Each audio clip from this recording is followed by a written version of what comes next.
আচ্ছা বলুন তো, স্কুল মাদার বা গুরুমা বলতে কি বোঝেন? আপনি হয়তো একটু ঘাবড়ে যাবেন, কিন্তু ঘাবড়ানোর কোনো প্রয়োজন নেই। আপনি বলতে পারেন যে 1986 সালে জাতীয় শিক্ষানীতি চালু হয়েছিল তৎকালীন প্রধানমন্ত্রী রাজীব গান্ধীর নেতৃত্বে। এবং এই যে জাতীয় শিক্ষানীতিতে সারা দেশের শিক্ষা ব্যবস্থার ব্যাপক উন্নতি সাধনের একটা কার্যকলাপ শুরু হয়, তার মধ্যে নারী শিক্ষা ছিল অন্যতম। এবং এই নারী শিক্ষার উন্নতি ঘটানোর জন্য প্রতিটি প্রাথমিক এবং উচ্চ প্রাথমিক বিদ্যালয়ে একজন করে মহিলা শিক্ষিকা নিয়োগ করার কথা বলা হয়েছে। এই মহিলা শিক্ষিকার কাজ কী হবে? সেই বিদ্যালয়ে পাঠরত সমস্ত ছাত্রীদের শারীরিক মানসিক সমস্যাগুলিকে চিহ্নিত করা এবং সেই সমস্যাগুলির সমাধানের পথ দেখানো এবং গোটা শিক্ষা ব্যবস্থাটাকে পরিচালনা করা। এই যে বিশেষ ধরনের মহিলা শিক্ষিকা নিয়োগ করার কথা বলা হয়েছে, এনাকেই বলা হচ্ছে গুরু মা বা স্কুল মাদার। এখন আপনাকে ধরুন মাইক্রো টিচিং সম্বন্ধে একটি প্রশ্ন করা হলো যে আপনি তো মাইক্রো টিচিংয়ের নাম শুনেছেন। তখন আপনি কি বলবেন? হ্যাঁ স্যার শুনেছি, বা হ্যাঁ ম্যাডাম শুনেছি।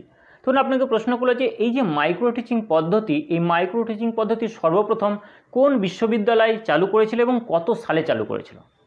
তো আপনার এই প্রশ্নের উত্তরটা অবশ্যই জেনে যাওয়া প্রয়োজন।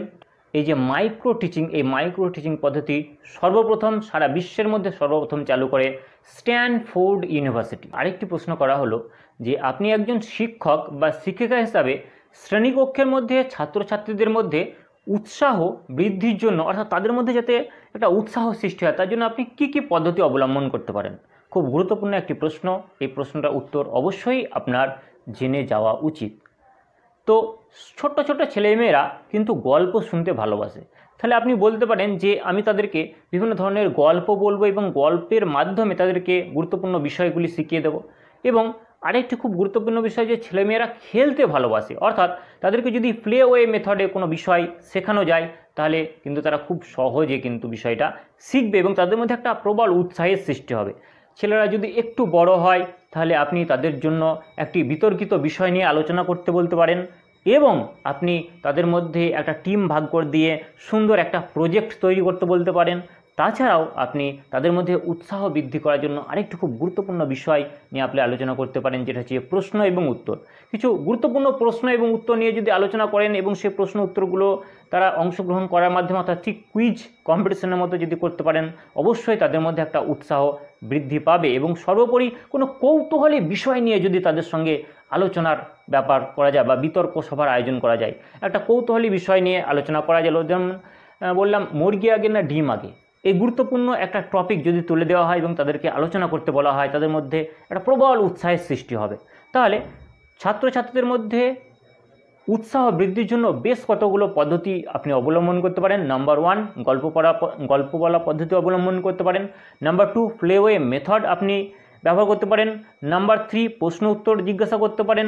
নাম্বার 4, বিতর্ক সভার আয়োজন করতে পারেন। এবং নাম্বার 5, কোনো কৌতূহলী বিষয় নিয়ে আলোচনার আয়োজন করতে পারেন। এবং নাম্বার 6 হচ্ছে যে প্রজেক্ট মেথড বা প্রকল্প পদ্ধতিতে আপনি তাদেরকে শিক্ষা দিতে পারেন। এই কয়েকটি বিষয় আপনি খুব সুন্দরভাবে গুছিয়ে বললেই কিন্তু আপনার উত্তর একদম ফিট অ্যান্ড ফাইন। তো নেক্সট কোশ্চেন আমরা এখন আরেকটি প্রশ্ন করা হলো যে একজন শিক্ষক বা শিক্ষিকা হিসাবে ছাত্রছাত্রীদের মধ্যে সামাজিক মূল্যবোধ বা মোরাল ভ্যালুর ডেভেলপমেন্ট করার জন্য আপনি কি কি পদক্ষেপ নিতে পারেন?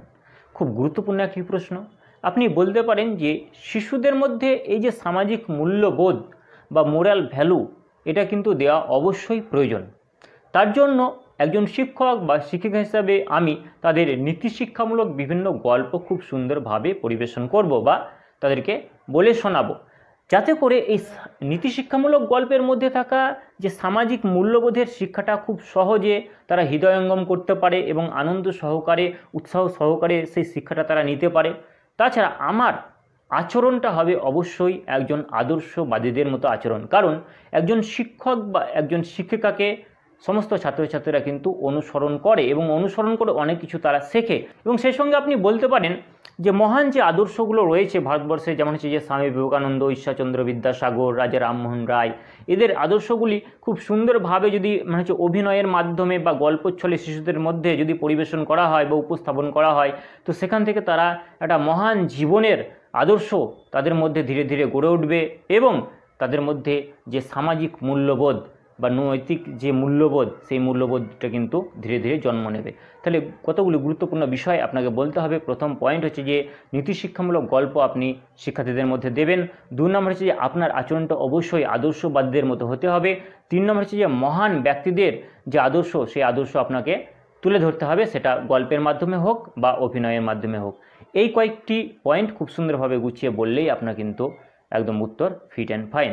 ধরুন এখন আপনাকে প্রশ্ন করা হলো যে আপনি ক্লাসরুমে গিয়ে দেখলেন যে একটি ছেলে তোতলাচ্ছে, মানে স্ট্যামারিং করছে, এবং সেটা দেখে ক্লাসের অন্যান্য ছাত্রছাত্রীরা তাকে নিয়ে খুব হাসি ঠাট্টা করছে এবং মজা করছে। তো এই পরিস্থিতি সামাল দেওয়ার জন্য একজন শিক্ষক বা একজন শিক্ষিকা হিসাবে আপনি ঠিক কী করবেন বা আপনার কর্তব্যটি কী হবে? তো আপনি কখনোই বলবেন না সমস্ত ছাত্র বা ছাত্রীদের একটা ধমক দেব এবং তাদের বসতে বলবো। কারণ কি? কারণ শিক্ষার অধিকার আইন, রাইট টু এডুকেশন অ্যাক্ট 2009-এ ছাত্রছাত্রীদের সম্পূর্ণভাবে শারীরিক এবং সেই সঙ্গে মানসিক শাস্তি দেওয়া নিষিদ্ধ করা হয়েছে। তাহলে আপনি কি করবেন বা কিভাবে আপনি এই পরিস্থিতির সামাল দেবেন? তো আপনি সুস্থভাবে ছেলেমেয়েদের বলবেন যে শোনো, এই যে ছেলেটি তোতলাচ্ছে তার কথা বলতে বা উচ্চারণ করতে নিশ্চয়ই কোনো অসুবিধা রয়েছে এবং তার জন্য তার চিকিৎসা করার প্রয়োজন রয়েছে, এবং সে তো তোমাদেরই সহপাঠী, সুতরাং তোমাদেরই একজন বন্ধু। তাহলে তোমাদের এই বন্ধুকে নিয়ে হাসি ঠাট্টা বা তামাশা করা উচিত নয়, কারণ তোমারই যদি এই সমস্যাটা হতো তাহলে কিন্তু তোমাকে দেখে অনেকেই হাসতো। তো এই কথাটা বলার পর তারা কিন্তু পরিস্থিতি বোঝার চেষ্টা করবে এবং সুস্থভাবে তারা কিন্তু শ্রেণীকক্ষে বসে থাকবে এবং ওই ছেলেটিকে নিয়ে কিন্তু ভবিষ্যতে আর হাসি ঠাট্টা বা তামাশা করবে না।